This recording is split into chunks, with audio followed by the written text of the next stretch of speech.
Greetings.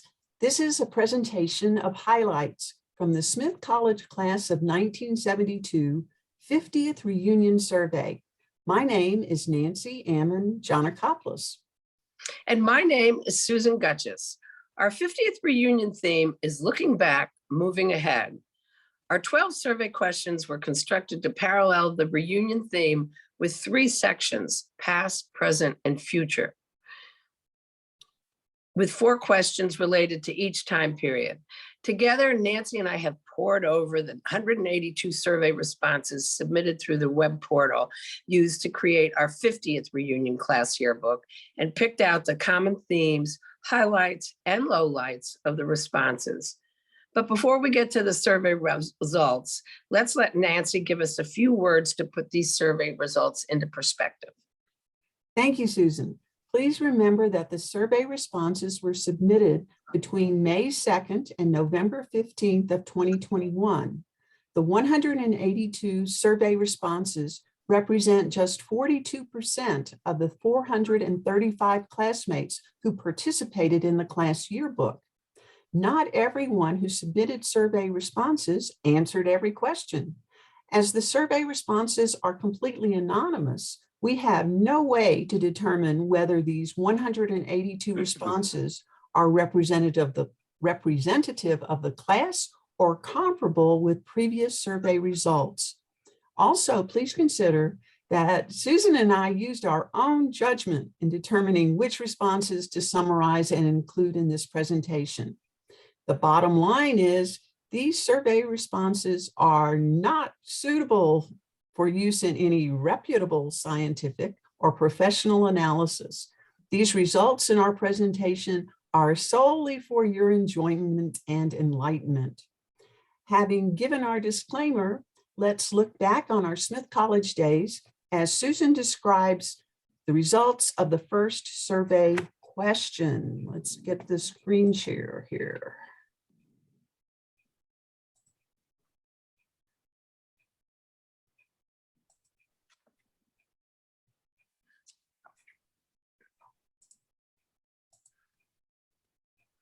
Thanks, Nancy. The first question is what would you have done differently at Smith? Well, most of the respondents had several things they would have done differently. There were some semi-significant numbers on both ends of the spectrum of liking or disliking Smith. 15 said they wouldn't have changed a thing, and 8 said they wouldn't have gone to Smith at all. Interestingly, one classmate wished she had not transferred to Yale and would then have left a spot available to the one classmate who wished that she had transferred to Yale. Once you get beyond the extremes of loving or hating Smith, the biggest change was different classes. 44 responses with Art 100, the big winner, with 12 classmates wishing they had taken it. Another 12 wished they had chosen a different major, and 10 classmates regretted not having gone junior year abroad. And no matter what they were studying, 15 classmates said they should have studied more. On the non-academic level, many felt that they should have taken more advantage of Smith on one level or another. That was 11 responses. 10 felt they should have spent more time with friends. 10 felt they should have relaxed, worried less, or had therapy. And 6 said they should have been less dependent on men. One of my favorite responses was from the classmate who said she should have realized that there was a lot of life to come after Smith and made her decisions based on that realization. And we can probably all sympathize with the classmate who said she wished she had locked her bike. She'd had to fish it out of Paradise Pond on 3 separate occasions. Now Nancy will report on the Smith faculty we remember from 50 years ago. Question 2 asks you to name your 2 most memorable or impactful professors at Smith. 122 unique names were included in the responses. As the slide shows, the most frequently named professor was Leo Weinstein in government. I seem to remember that Gov 100 and Con Law were his big draws. Coming in second was Ida D. Hyatt, a favorite of Glee Club members for sure. Following on are Don Robinson Government, Fred Leonard Econ, and tied for 5th place, Susan Bork and Cecilia Kenyon in government, Marjorie Seneschal mathematics, Hans Vaget in German, and Clemens von Klemperer history. Many of our classmates had the opportunity to take a history class with President Mendenhall, and this seemed to have had an impact on at least 5. Of the 122 faculty named, 60 were named by only one survey respondent. But we have classmates who aren't so good with names, but can describe their memorable profs. For example, I quote, "He was lean, rosy-cheeked, with hair that flopped appealingly over his forehead." Others named whole departments. I quote, "Loved," all in capitals, the Art 101 survey that had all the art history professors strutting their eras. Next, Susan will tell us about what else we remembered about our Smith days. The next question was to provide 3 to 5 words or phrases that bring back your experiences at Smith. Specific activities or events received numerous mentions, as well as the physical environment. Friends or friendship were mentioned most frequently with 18 responses. Mountain Day brought back Smith to 20 classmates, and a grouping I'll call gracious living was strong, with 3 specific mentions of just that, as well as Friday teas, demi-tasse, Thursday dinners, and linen napkins and napkin boxes. The Vietnam War stood out for many classmates. 12 mentioned the moratorium and/or student strike. Strike now was one of the phrases recalled, and a nod to social mores. 5 mentions parietals, 5 the phrase man on the floor, and 5 road trips. As a sense of place, Paradise Pond was mentioned most frequently, 21, with the library at 7. One of those who probably wished she had studied more specifically mentioned browsing in the browsing room. But given my own memories, I bet that was a memory for more of us. Specific houses and the quad in general each got 5 nods. Words listed to describe the Smith experience were not surprisingly all over the map, with 130 totally positive: inspiration, intellectual, discovery, challenging, stimulating, empowering, for example, and 27 totally pejorative: poor and unprepared, cold and fattening. But many in the middle: tumultuous, challenging, lonely, empowering, responded one classmate. Frustrating, emotionally painful, and exciting, responded another, while stoned, struggling, lost, and excited, reported a third. And a special nod to those that actually did take Art 100 were those words, lumpy, plumpy, pooty, scooting across the heavens, which I, since I did take Art 100, remember came from Professor James Holderbaum. Now Nancy will go on to tell us how Smith has affected our lives so far. This table shows the 5 big themes running through the responses to the question, what is the most important impact that Smith has had on your life to date? The numbers in parentheses indicate the number of responses that expressed each theme. The most frequently expressed impact of our Smith education was the self-confidence we developed. One classmate among the many wrote, "Smith empowered me, increasing my confidence dramatically and making me believe I could meet any challenge." Along with developing our self-confidence, many classmates also believed they received a good education. Some of the survey responses were very specific about the impact of a Smith education, such as, quote, "My Smith education was the first critical step on the path to my chosen profession, law." Other quotes express the broader impact of a Smith education, as in the following statement, "With a well-rounded liberal arts education, you're ready for anything. And that was the important impact of Smith on my life," end quote. The third theme is probably a big part of why we are participating in our 50th reunion celebration, our Smith friends, expressed by one classmate in her statement, My Smith friends are my smartest, best educated, funniest, and most interesting friends, and they have enriched my life over 50 years. Another recurring theme was that through Smith, we gained appreciation and respect for women and our own womanhood. As one classmate put it, I credit Smith with making me a defender of women's education, rights, and autonomy here and abroad. I'll end my summary of the results from this question with an uncensored Smithy's explanation of how the prestige of a Smith education has had an impact on her life to date. Quote, and in absolute candor, because it was one of the seven sisters, I could be proud to have gone there and could throw it in someone's face when I needed to. And I did.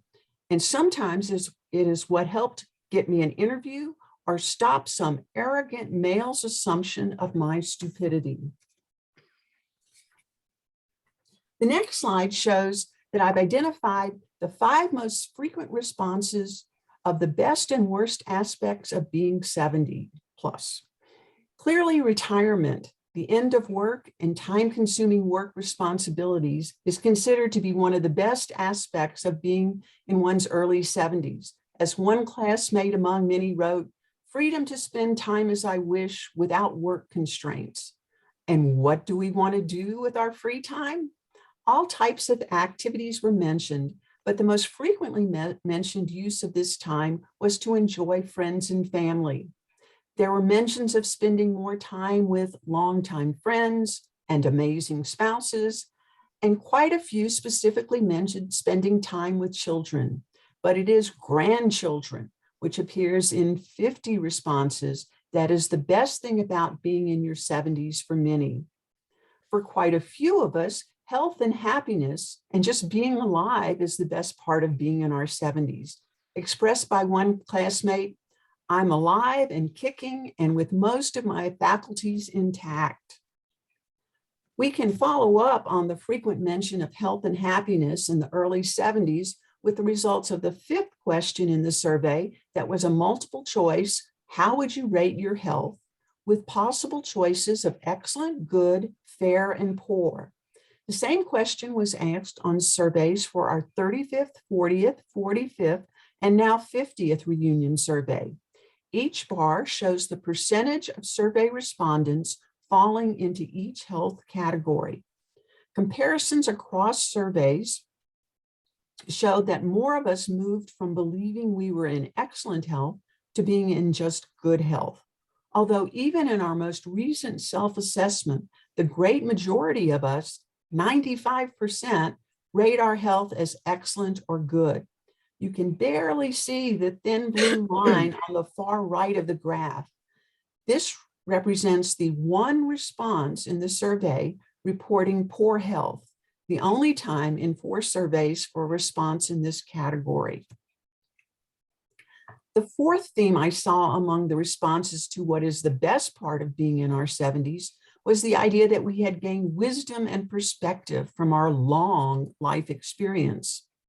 The last theme I've chosen to highlight among the best aspects of being in our early 70s is the self-acceptance expressed in the comment, not giving a crap anymore about what anyone thinks about me. And now for the worst aspects of being in our early 70s. Illness and health problems top the list of the worst thing about the 70s, although the majority responded that they are in excellent or good health. There were multiple responses, aches and pains in general, and other chronic conditions, and I quote, arthritic knees don't let me kick up my heels very well. Others mentioned very serious conditions such as cancer, COPD, heart conditions, and failing memory. We can get more specific about information about one particular illness, COVID-19. Through responses to questions 6 and 7 in the survey shown in the slide. Remember that the responses were submitted between May and mid-November of 2021, when vaccines had become available, but before Omicron. In response to the question, have you tested positive for COVID-19 or been diagnosed presumptive positive, 3.3% of the responses were yes, represented by the blue bar on the left of the slide. In response to the question, have you lost family members or close personal friends to COVID-19? 7.6 responded yes. This suggests that the direct impact of COVID-19 on members of the class was limited, at least through November 2021. There were 5 comments specifically about COVID among those responding to the worst aspects of being in our 70s, but these comments were not focused on becoming ill from COVID, but that the pandemic limited the ability to see faraway family and restricted, quote, travel and exploring.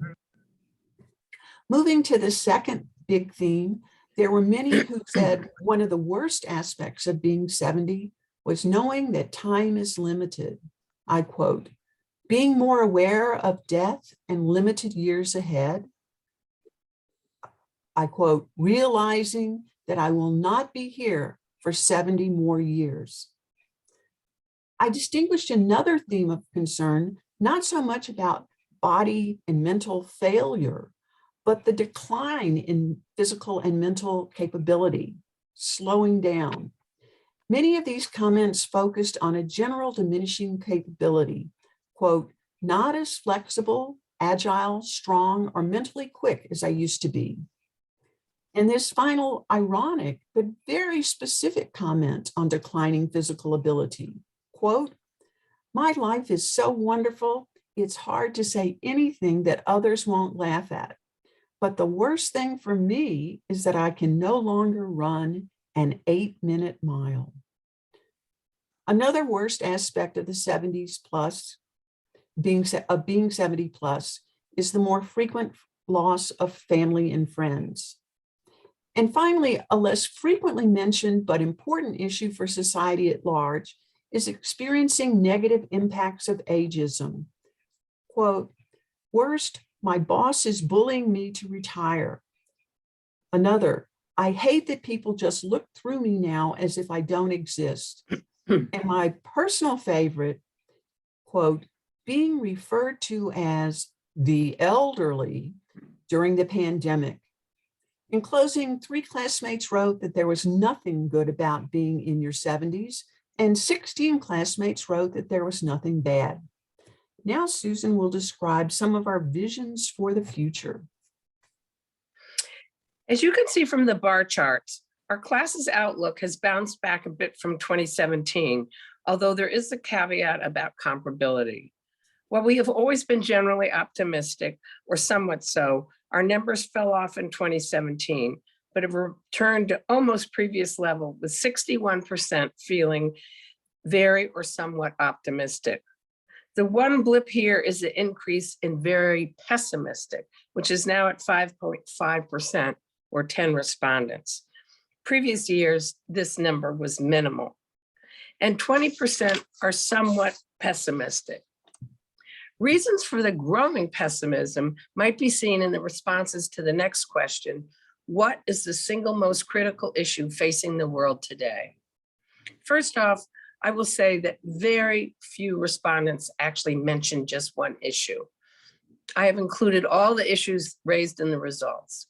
Second, a reminder again that the survey was answered before November 15th. The first Omicron case was reported December 1, and Russia attacked the Ukraine on February 24th. So the impact of these events is not reflected in the responses. Nevertheless, I will point out that only one mention of COVID as a problem was the lack of availability of vaccines for the world, and Russia was not mentioned at all on our radar screens. The most serious issue to our class is climate change, or environmental degradation. 83 classmates cited it as a critical issue. After that, 23 classmates named a category I'll call a divided nation: hatred, divisiveness, intolerance, racism specifically, lack of compassion. An additional 15 classmates named economic inequality as a major problem, and 19 cited democracy under assault. I also find interesting what was not mentioned. No one mentioned inflation. Admittedly, in November, it was less than it is now, but still. Only 2 mentioned gun violence, and only 3 mentioned women's issues specifically. And only 1 person mentioned illegal immigration. The next question was, what do you want to do in the next 5 years? Obviously, I think responses were colored by our last 2 years under COVID. Classmates just want to get out, travel, see family, see friends, go to the movies, go to the theater, go to the ballpark, just go. Travel was listed by 86 respondents. Where? Everywhere. 7 to Africa, 5 to Antarctica, 21 to various destinations in Europe, 6 to New Zealand, 2 to hike the Camino de Santiago, 1 to ride or bike to Quebec, 1 to do a round the world trip. Next up, see family and friends, and specifically grandchildren. Health was a major concern for 36 respondents, ranging from just staying healthy by 22 to exercise more, to a more modest stay alive, to 1 praiseworthy do an unassisted pull-up. Then we have the classmates who want to be active in the community or politics, 14 of us, and 2 additional specifically mentioned being environmentally active. Somewhat surprising given the overwhelming worry about climate change. But talk to me afterwards if you want to know a good climate change organization to volunteer with. There is another group that want to downsize or at least get rid of stuff, but no specific mention of moving to a smaller environment or continuing care home, although 1 person does want to make a decision on this. And then there is a large group of classmates that want to continue writing and learning. Another book, a children's book, just get something published, learn skills, botany, foreign language, how to play tennis, how to play the drums, golf, bridge, creative hobbies, gardening, pretty much you name it. And finally, my 2 personal favorite goals, which were not mine, but what were mentioned by classmates. 1 classmate wants to compete in the Ironman or woman triathlon in Hawaii, and another wants to run the ultra marathon. I did wonder if both of those women were joking, but I'll take them at their word. And now for the last but not least survey question response. Nancy will tell you how we want to be remembered. The final survey question specifically asked, how do you want to be remembered? 15 words or less. Very few people kept to the 15-word limit. Penalty points to you. But putting that aside, responses indicated 2 different interpretations of the question. The first interpretation, observed in a minority of the responses, addressed either who would remember them or the manner in which the classmate would be remembered. For example, how do you want to be remembered? Response, fondly and often, with a smile, with love, with pleasure, or by my husband, family, and friends, by my 3 grandchildren. But of course, there's always divergent responses among Smithies, including, quote, I don't think I do or care to be remembered, versus simply being remembered is a blessing. The majority of responses describe the important roles the classmate has or had during life and or the characteristics of the classmate's behavior or actions.